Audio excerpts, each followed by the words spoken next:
approach them, I'll kind of answer your question backwards. We'll approach them like we approach every other game. We're not I mean, the big picture, these are 8 tough games with 6 of them being on the road. We don't look at things in the big picture. So the importance of this weekend is to play better on the road than we've played thus far. Thus far, the games we played on the road haven't counted towards anything other than our overall record. These are obviously league games, so that brings some importance. We want to play better hockey on the road. Our process hasn't been great on the road. Our details haven't been great on the road. I think the effort's there. And we all know when you're on the road, the process and the details better be good, or you don't get the results, which is obviously what's happened to us. So we're not going to make it more than that. And we're only focusing on Mankato right now. We're not thinking about Ferris. We're not thinking about, the home series or Lake Superior. We're thinking about Mankato this weekend. And ultimately, Kevin, hopefully what's gone on here in the last 3 years, okay, when every week we've talked about today and today and today and the small picture, we're not going to change that. That's going to continue to be our focus. Our focus right now was to have a good practice today, and now our focus is to have a good practice tomorrow, knowing that it's a little bit of a shorter practice week just because we get on the bus tomorrow night and so on and so forth. But our focus this week is Mankato, not the next 8 games. And I know where your question's coming from 100%. What we've done this year is we've broken our season down into 8-game segments. And this 8-game segment on paper is our toughest 8-game segment. Do you see any other reason for the disparity on why you've played so well at home and not so well on the road? No, because in the past it's been the other way around. Last year we didn't have a home win until just after Christmas time, I believe. And now I know we played better hockey than that. And then this is a team, our seniors have won more playoff series in the road than most people, first of all, play on the road. But we've won a bunch on the road. And we've won them in hard places. We've won at Yost, we've won at Notre Dame. We beat Miami in a shootout. Those are the hardest places to play in our league. Now, from what I understand, Mankato's a tough place to play. Union's a pretty tough place to play. Ohio State was just one of those. We just didn't play well. I'm going to give the opponent some credit on that. They definitely had some say in those games. But the bottom line is we're a team that's played well on the road in the past, and we have to find a way to play well on the road again starting this weekend. Is there any one area you'd like to see your team play better on the road, or is it just our details? Our details, Kevin. The details to our game haven't been great. Which at Ohio State it was our back checking. At Union it was our special team. So that's individual details and then collective process. All the things that we talk about. I think you get exposed when your process and your details aren't great on the road, and at home you can get away with it because you're at home.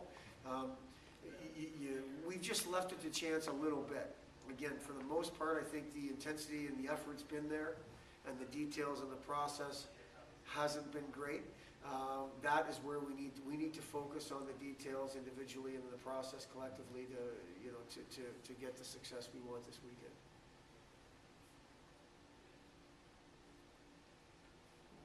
What impresses you about Minnesota State? What do they do well? It's hard. It's hard to know. We've got clips of all their games so far. We've seen UConn at home. We've seen them play Bemidji on the road. We haven't seen the Providence games, but I don't think they really thought they played overly well in those Providence games, just kind of reading up on their season so far. I think they feel good about their team, and I think they feel good about their game regardless of who they've played and how they've played so far this year. They're a team that was in the national tournament last year. To me, that's impressive coming out of the WCHA. Their record within the league last year in the WCHA was impressive. That's what impresses me the most. They're a team that can get up and down the ice. They're a team that in the past has had a big-time power play, a Union-type power play, mid-20s. This year they haven't found that stride yet, but that's just a matter of time. I think they're deep, and again, without knowing their team great, I know Matt Leitner and these guys and Palmquist on the back end, and everyone's talking about the step-on boy, the new guy. I think they're deep. If it's not a forward, it's a D. If it's not a D, it's just the goaltender is really strong. So I think their depth, whether it be by position or collective depth, is something that's impressive, and that's something that we're trying to create. We want to be deep in all three positions and ultimately have a deep team, where if it's not one person, it's somebody else, maybe at a different position, that's helping you win that game. I think they're very well coached. I know that's coming from a coach, but Mike Hastings has gone in there and brought some structure or something. Something's gone on there since he's been there, and he's a guy that I've seen for a long time. He's coached in USHL. He's been an assistant in college and now a head coach in college. And to me, that's pretty impressive. He's gone in there with a plan and seen immediate dividend because there's talent there, and they're a team that. With some structure and to go along with their talent, obviously they got the results last year and they're getting some results this year.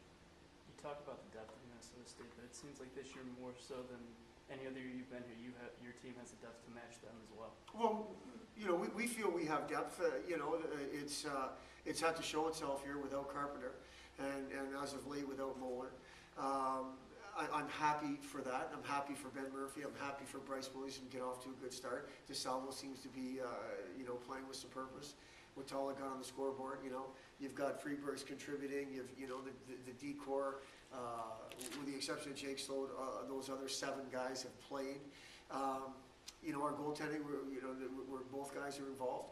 So I'm happy with the depth collectively. It's not a surprise for us internally.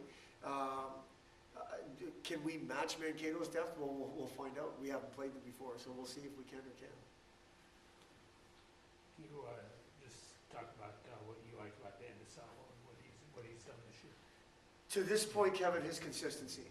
I think he's pretty much, his minutes have been up. He has logged a bunch of minutes for our team at this point. Again, without Carpenter, that's somebody that we've relied on. And with those minutes, he came in very fit, so that's where it started. I should have started there. He looked great. His fitness was good. His strength was good, and he looked like somebody that took this summer very seriously. Now he's been thrown into a situation where without Carpenter, he's had to eat up some minutes, like I said, and I think he's been very consistent. In years past, his freshman year was the example of inconsistent, excuse me, which freshmen are. To end the year the way he did and only have a couple of goals up to that point. He might be developing into a little bit of a pass first assist guy, but we all know he's a guy that can score goals as well. I think he's been pretty consistent. He's winning faceoffs at a higher clip right now. We just got done watching most of these past weekend's games, and he was really strong on faceoffs all weekend long. That's something that he played wing as a freshman, so we've been impressed with that. I just think he's embraced the role of playing more minutes and being that consistent contributor, like we would expect a junior to be. That's been the most impressive, and I don't see any reason why he doesn't continue to do that. You add Carpenter back, now you've got Carpenter, Watala, DeSalvo, whatever order you want as your top 3 centermen, potentially. That's pretty good, and then guys contributing, guys chipping in. The focus is to be consistent, and Dan has done that to this point. And some thoughts on the way Adam Berkelow's played this year?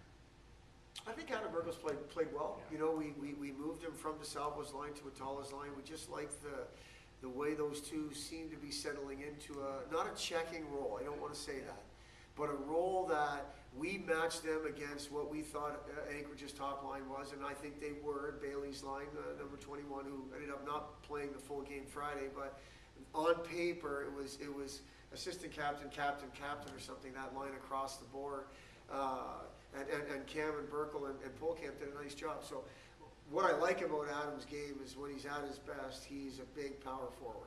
I thought he was hungry around the puck this weekend, and he dogged the puck all weekend long, and that's when he's at his best.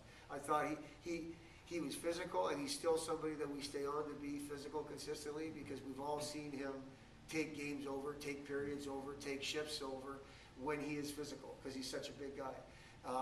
So that's what we like about his game. I think he's contributing in both sides of the special teams and 5-on-5 right now, and again, he's somebody that we expect to be consistent. He's been there and done it and played a bunch of hockey since he's been here, and there's no reason he can't do it every shift. Seems like he's played far better than what Yeah, I would agree. And I said the same thing about Cam too. You know, we all do this, right? We all look at the stats. Well, if Adam Burkle's not scoring goals, he's not playing very well. That's not necessarily the case. Adam's never been a big-time scorer, junior, or anything like that. He's contributed offensively since he's been here because that's the role he's been put into based on our lack of depth. Okay, now you had guys like Murphy, you had guys like Cooper, you had guys like Mingo. You know, you don't need Adam to be that. And he wasn't on the power play when Carp was playing, and I know Carp hasn't played a whole lot, but, you know, so I like the role he's playing. I think it's our penalty kills played better lately. He's part of that. I think he's played better than his stats for sure, to answer your question. And again, I would say Watala, up until this past weekend, he hadn't had a goal, but he played better than that. He scores a couple of goals, everyone thinks, well, he played way better tonight than he had played. That's not necessarily true. You just talk about what it means now to have the special team winning games. Well, it takes the pressure off from a power play perspective, having a power play that can score you a goal, even when maybe we're not clicking 5-on-5 or whatever. And we still think there's plenty of room for improvement there. And the penalty kill, I think, it proved that, first of all, we take too many penalties like we did the first 2 games for sure at Union. You really put ourselves in a tough spot, and that's too much to ask anybody. But when we do kill penalties at the level that we have been killing them as of late, it really gives ourselves a good chance to win those games. I mean, you don't shut out a team, or you don't only hold a team to 1 goal on a weekend when your special teams aren't right. You know, from a power play side, we scored 3 Friday. From a penalty kill side, we didn't. You know, we gave up 1 5-on-3 goal. So it was it's the way it's supposed to be, Kevin. I mean, that's the best way I could put it. It takes the pressure off of everybody, 5-on-5 for sure, but it's the way it's supposed to be. Your power play should be contributing, and your penalty kill should be contributing. We've found a way, to this point, we've played 8 games, to have both of those things playing with more purpose for sure.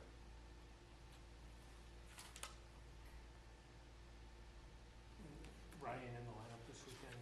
No, Ryan will not get the pins out until next week.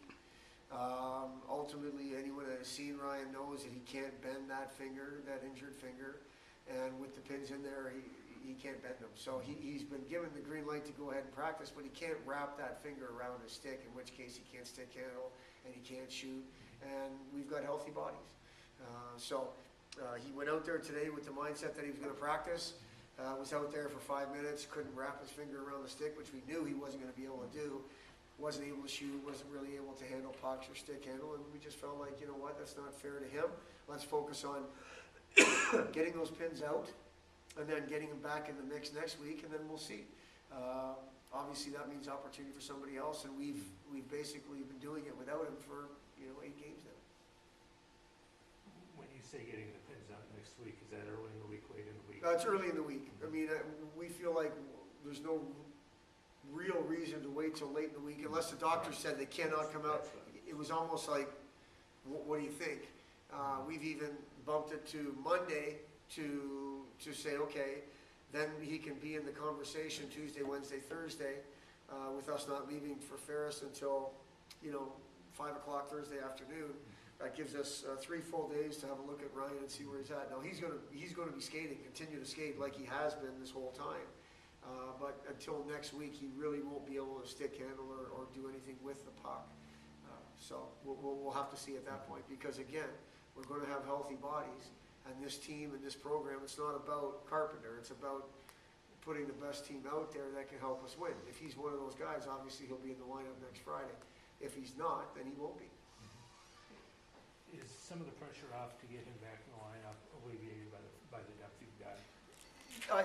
If I said no, Kevin, I think I'd be lying. Right.